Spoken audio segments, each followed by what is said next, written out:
Indonesia dan Cina setelah COVID-19. Meski wabah COVID-19 belum berakhir, tidak salah bila kita mencoba melihat jauh ke depan bagaimana perubahan Indonesia dan Cina setelah wabah ini berakhir. Hal ini penting sebab dengan melihat jauh ke depan, kita dapat berbenah diri dari sekarang. Videonya jangan lupa kalian like, subscribe, dan juga nyalakan loncengnya biar tidak ketinggalan video-video terbaru. Kenapa Cina dibandingkan dengan Indonesia? Kenapa bukan Eropa, Amerika, ataupun Timur Tengah? Tentu saja selain dari Cina, COVID-19 berawal juga karena adanya anasir kebencian sebagian golongan di Indonesia terhadap Cina selama ini. Jadi semacam memberi nutrisi otak untuk mereka-mereka ini. Bagaimana Cina menghadapi COVID-19? Awalnya Cina tidak mau tahu, bahkan tidak percaya kalau yang menyebabkan kematian itu adalah virus corona baru. Kalau tidak salah sampai akhir Januari respon pemerintah dan masyarakat Cina masih biasa dan tidak jelas. Mereka juga tidak siap menghadapi wabah ini. Pada awalnya mereka tunggang langgang menghadapinya. Tetapi setelah mereka tahu apa yang mereka hadapi, mereka begitu responsif, cepat, tegas, dan terutama adaptif. Semua kekuatan dikerahkan mulai dari teknologi medis sampai teknologi informatika. Mulai dari kekuatan kepolisian sampai militer, dari pengetahuan ilmuwan sampai tenaga medis. Lockdown kota Wuhan dan kemudian negara.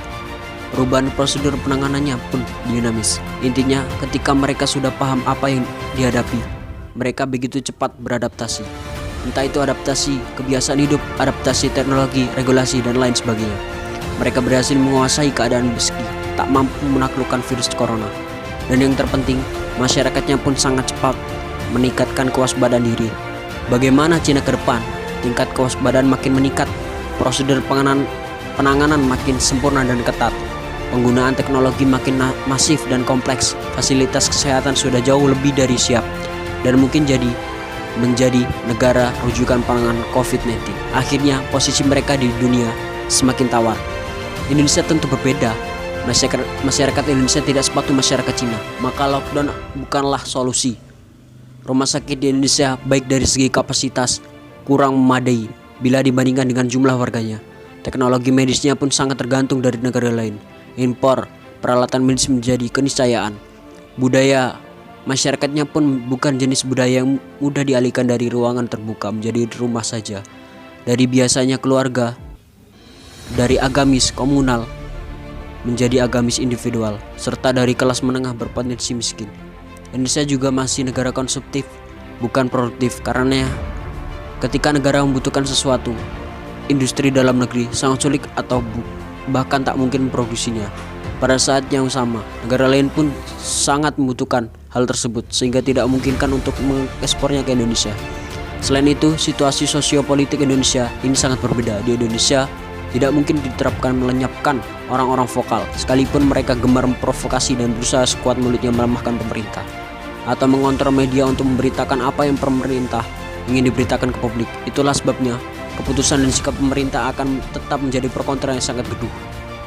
Pemerintah juga tidak mungkin memaksakan kehendaknya kepada masyarakat, entah dengan cara memenjarakan seperti di Cina, entah memukul dengan menggunakan rotan seperti di India. Kalau ini dilakukan, rakyat akan berontak dan keadaan akan makin kacau.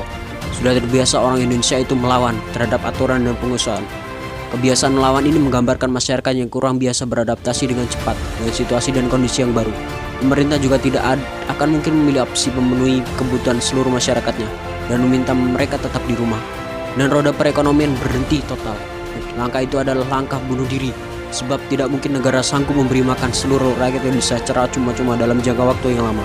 1 minggu mungkin sanggup, tetapi kalau sudah 1 bulan, ya sama saja bunuh diri juga. Kalau tidak dipenuhi, rakyat juga akan melawan. Sebagian besar warga negara Indonesia pasti akan memilih mati karena corona daripada mati karena kelaparan. Bahkan ada yang paling ngeri dari itu, ada sebagian yang memilih mati karena corona daripada mati tanpa ibadah bersama. Wow kan? Maka sebenarnya opsi sosial atau physical distance dan PSBB dalam kondisi darurat seperti sekarang ini adalah opsi paling tepat. Opsi ini memaksa masyarakat secara perlahan beradaptasi dengan cara hidup baru, situasi baru, kebiasaan baru, dan suasana baru. Maka Indonesia ke depan adalah Indonesia yang dengan terpaksa harus beradaptasi dengan kebaruan secara perlahan.